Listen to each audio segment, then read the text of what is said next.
Hello, and welcome to Buckingham News. I'm Henry Quilter. Our top stories. The River Ouse pollution incident has passed. Overspending at Buckinghamshire County Council. And Jackie Chan takes us back to the 80s.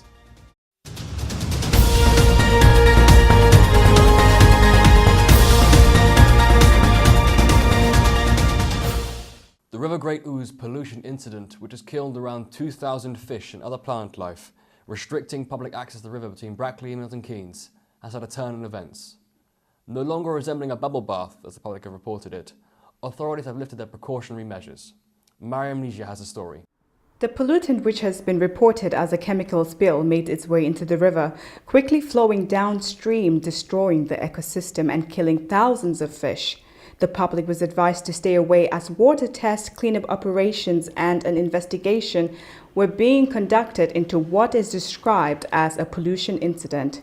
However, the Environment Agency released a statement saying they do not see any additional impact on the environment.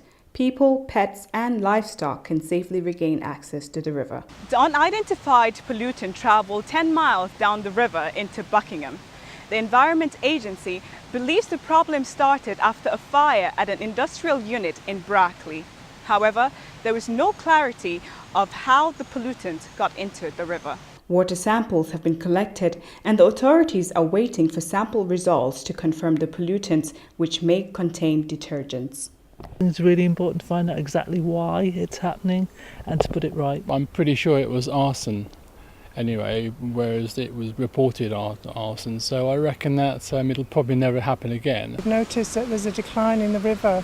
There's no fish, there are no birds on the water. While there was considerable concern for animal and plant life, the Environment Agency has reported that the worst effects of the pollution has dissipated and is no longer causing any known issues. This is Mariam Jai for Buckingham News. The Bucks Free Press has reported that Buckingham County Council will overspend by approximately £1.2 million by the end of March 2019.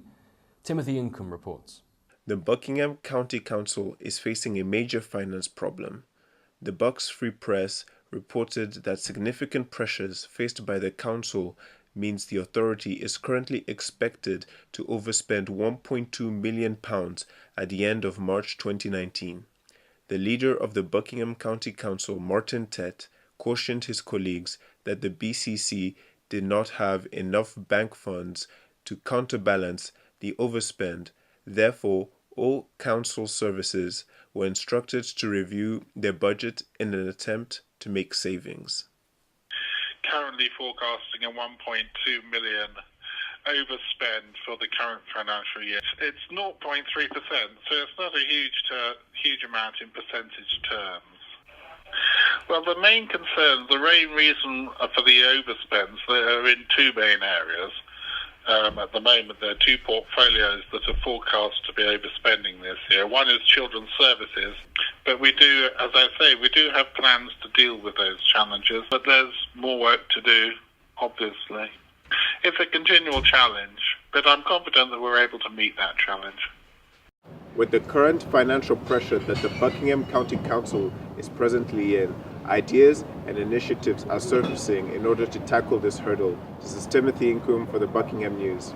Buckingham Athletic and Social Club went back to the 80s on Saturday night. Buckingham locals had the privilege of listening to classic hits from the decade, including many songs from Alison Moyet. These fun tunes were performed by no other than professional vocalist and entertainer Jackie Chan. The event was a success since every ticket was sold out, and the audience firstly enjoyed the music, followed with the dancing, socialising, and of course, drinking. Isabella Devine has more. What is it for? Buckingham News on YouTube. Buckingham News. Yes. Buckingham News. So make sure when you get home, have a look. And please make me sound good, please. Jackie Chan was the overall winner of the ITV series called Stars in Their Eyes, performing as a tribute for Alison Moyet in 1993. Jackie Chan has a great presence both in the straight and gay community and is recognized for her performances in popular pride celebrations. I am what the crowd is. If they're really enjoying it, I'm enjoying it. If they're not enjoying it, which is very rare, especially if it's the youngsters, like the teenagers or like who's Alison Moyet, then it kind of puts you off a little bit. But if everyone's singing along and you see their lips moving and they're dancing, I love it. Singing songs from Alison Moyet and popular 80s hits inspired the audience members to sing along and dance. They were also encouraged to dress up in traditional 80s clothing, which included leg warmers and vibrant tutu skirts.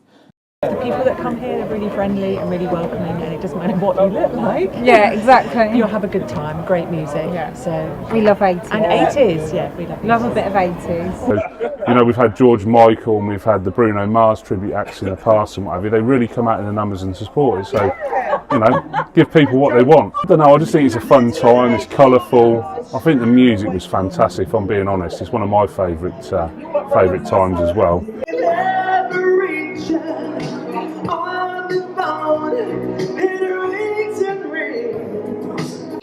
And all I ever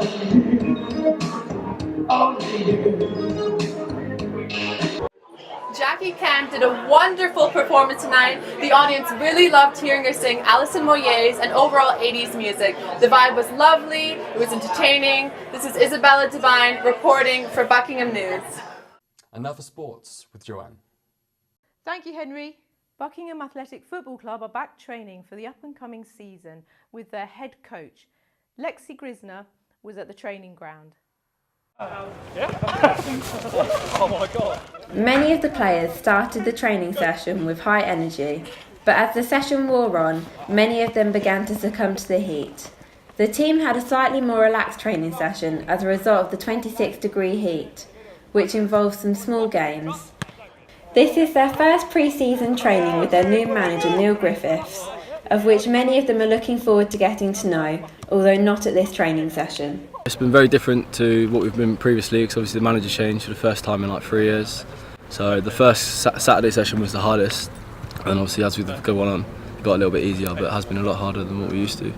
After an excellent session from the Buckingham Athletic Football Club's development team, for them at least, it looks like football may be coming home. This is Lexi Grisner reporting for Buckingham News. Buckingham Bowls Club have started their tournament as summer has arrived. Sophia Rooks got the story. With an increase in sunshine here in Buckingham, residents are stepping out and enjoying the variety of sports the summer season brings. Bowls, a game of patience and calculation, has been a town favourite for years. As regulars try to encourage the sport amongst the younger generation, we headed down to the lawn to see what the game is really about. Being a friendly match against Bletchley Scott, there were 3 games with 2 teams of 6 players.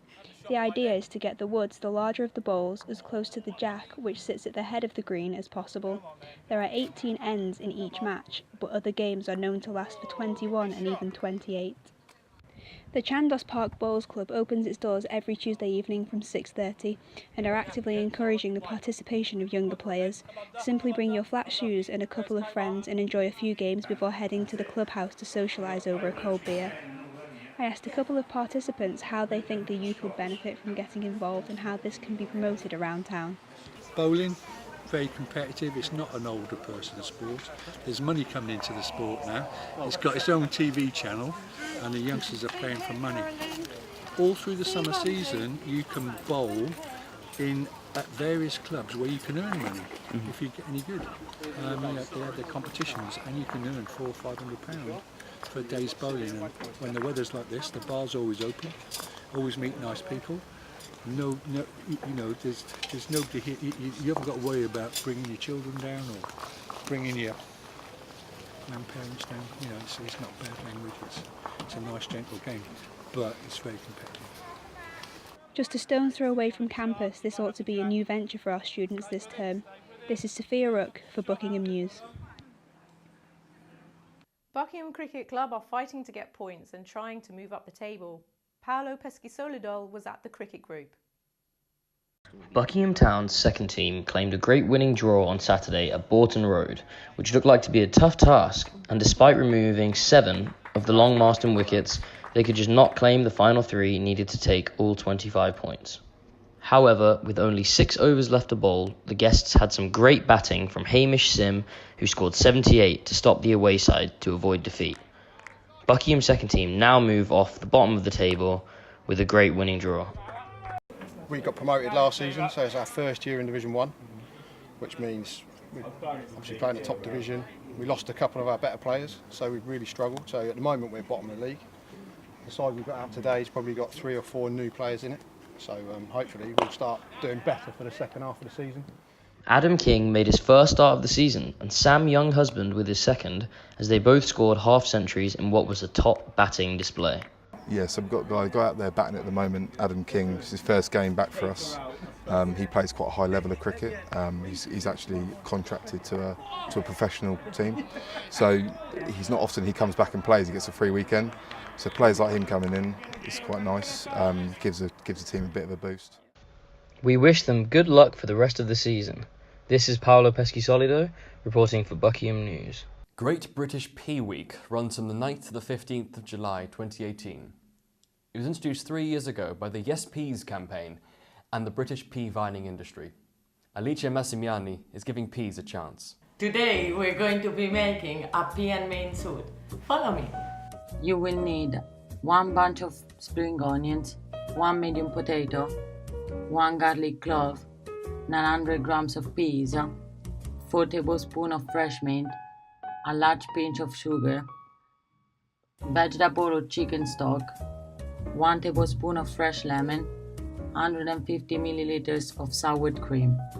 Put the spring onions in a pan with the potatoes, garlic and stock. Bring it to the boil. Turn down the heat and leave it for 15 minutes. Put 3 tablespoons of the peas in boiling water for 2-3 minutes. Drain, put in a bowl of cold water and set aside. Add the remaining peas to the soup base and simmer for 5 minutes.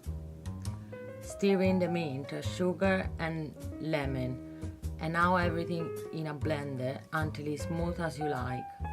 Add sour cream and leave it to cool down. Serve the soup in bowls and garnish with drained peas. Here we go, your pea and mint soup is ready to be eaten. It's time to go now. This is Alice Massimiani from Buckingham News. See you next week.